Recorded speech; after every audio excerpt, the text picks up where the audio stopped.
We're not just a town or a village. We're both. We're the only incorporated village in the United States, still today. I'm Dr. Frank J. Robinson. I'm a chiropractor, and I've been practicing here on Broad Street in Waterford for approximately about 35 years. I got here originally, I was in a practice in Schenectady. It was a large practice, like 4 chiropractors.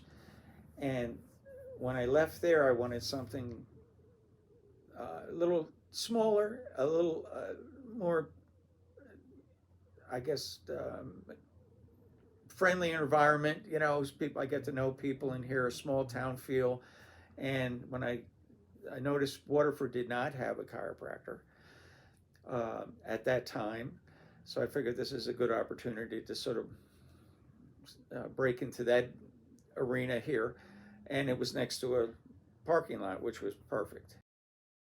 You know, I enjoy Waterford. I think it's great. We have a wonderful waterfront here, which was really went under a very dramatic change when I came in here down at the marina. That was basically just, there was not much to it. You know, it was they didn't have the visitor center when I came here. It was just a walkway, which was muddy most of the time, and so they came in and redid that. They built a, you know, so that was a nice change.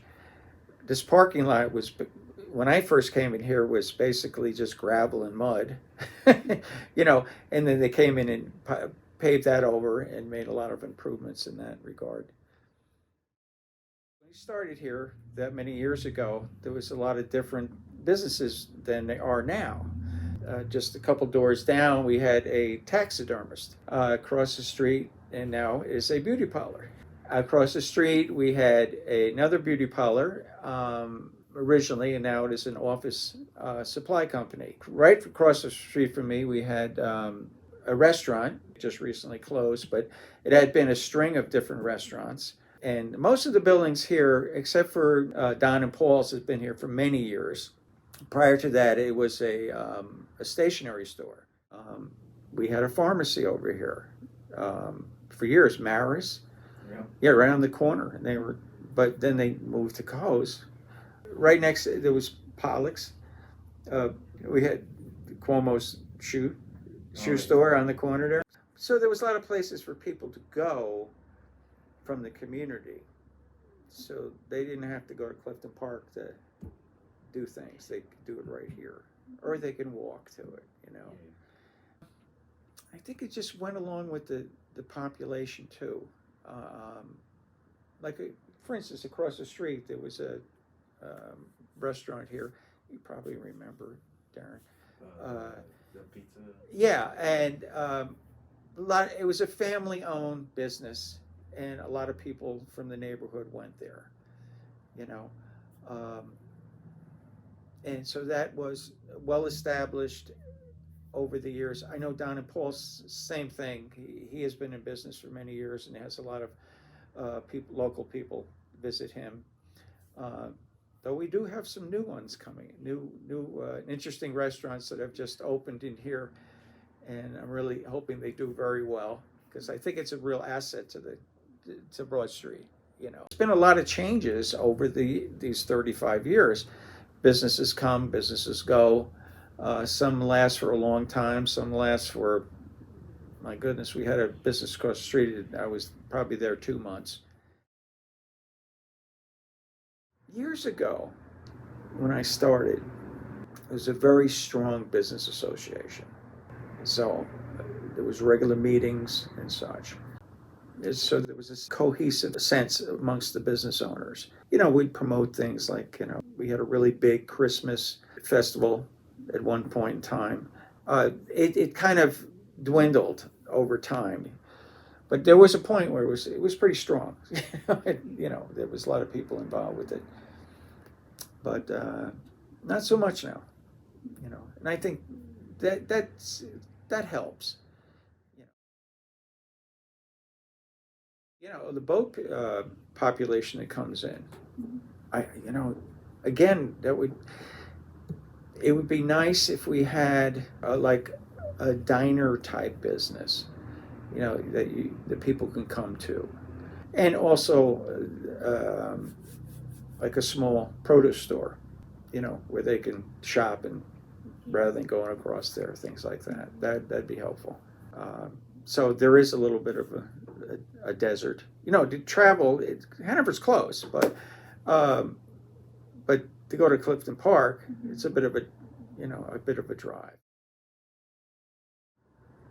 We could use a facelift, in town. I think there's been some improvement in here. Unfortunately, we still have some vacancies. A couple of the buildings have been vacant for a long time, and I'd like to see, some other businesses moving in. So satisfied? Yeah, I'm satisfied on the whole. Um, I think there could be some improvement in the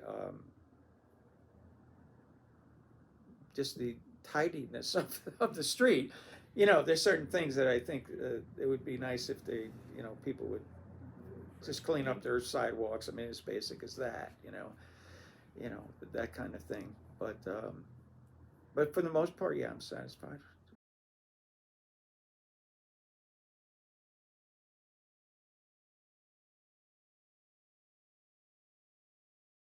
My name is Tammy Michon.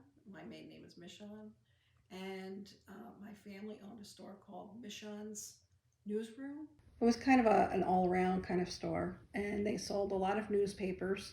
They sold magazines, cigarettes, cigars, tobacco, bullets, model cars that you could, glue together, matchbox cars, comic books, school supplies when school came around, and they would sell different types of cards depending on the season. And I grew up above the store. It passed down from my great-grandfather to my grandfather to my father, and opened in 1907. And when they opened up, the canal was still going, and they used to go down and pick up people off of the tugs and bring them over to the store to get goods. You needed a community that would walk because there's no parking in Waterford. So you needed to be able to walk to the store. So you go to Pollock's to get your meat, Phil Addie's, get some groceries, and you go to the newspaper, get your newspaper at candy and whatever else they sold. At our store, the drugstore was right across the street. There was a bakery in town at one point where that French restaurant is now, and Chalosky. I hear kids talk about how they go after school to go get hamburgers and shakes and different things like that. It's the sign shop now. There was a supermarket right next door to Chalosky's as you're coming down the hill. There were a number of hairstyling places, and they kind of stuck around. They did. People like to go into town and visit, I think, and it's nice to be able to walk into a place and get a bite to eat if you're coming off the boats, coming in through town, going in to have a bite to eat at Don and Paul's, and of course the restaurants. You've got a couple of different nice restaurants. You've got Greavy's, you've got the I Love Rosa. There used to be a sub shop there, and you've got that drink place. You got the port of call. Some people like to do that. That's like going to a flea market. So that's something, but you have to have the parking because people are not going to want to walk 3 blocks just to get to someplace. We had to charge more because we couldn't keep the inventory. They couldn't really compete with Price Chopper and Hannaford, and they could charge a lot less for notebooks and school supplies and anything that we ever sold. We couldn't sell it for the price that they would sell it for, and they had the parking. Unfortunately, with small towns, unless you have something of a specialty with the product that you sell, people aren't going to want to go there. The bigger places can sell it for a lot cheaper. Carol Brazinski and Michael Brazinski. We live on 5th Street in Waterford, right at Lock 2 in Waterford, which we consider our backyard. We lived on 2nd Street, and we just like this small town, and people seem friendly. So, well, where the tax place is now was a fruit stand.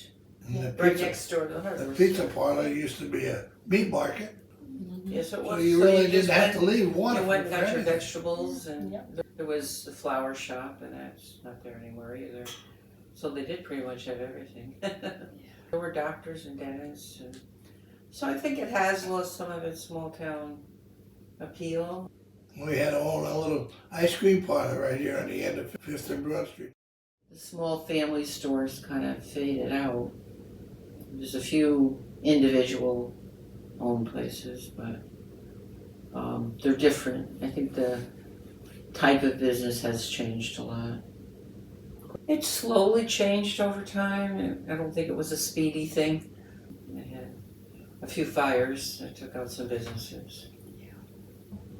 You know, I just think it kind of changed from the small little businesses to more customer specific, I guess. Smoke shops and I don't think it's as kid friendly as children friendly. In the past, it used to be a little more walkable and safer.